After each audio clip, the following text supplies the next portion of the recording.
Two Utah DACA recipients joined hundreds of activists today at the nation's capital for the Supreme Court's hearing on the termination of the DACA program.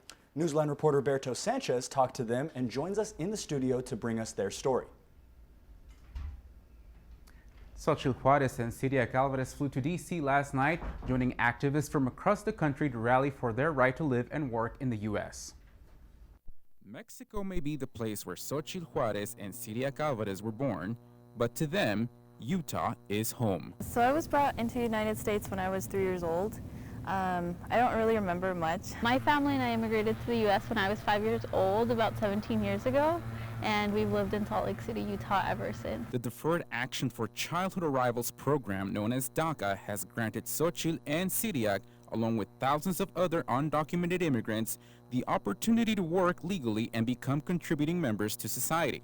DACA has changed my life completely, and I have just climbed the ladder with DACA. You know, it has given me hope to become somebody in life. And DACA really was an opportunity for me to move forward with my life as a young adult. The Obama-era program's fate lies in the hands of the Supreme Court as the Trump administration seeks to end it. The Supreme Court is going to hear oral documents on a few DACA cases, and that's going to determine the future of DACA.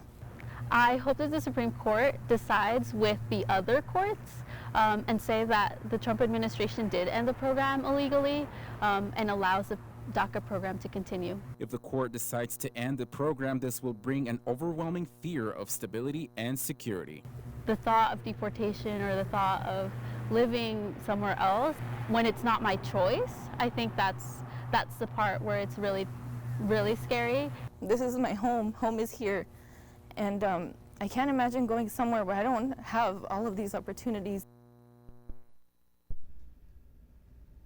The future of DACA remains up in the air until a final ruling that will likely take place in the spring of 2020. Back to you. Thanks, Berto.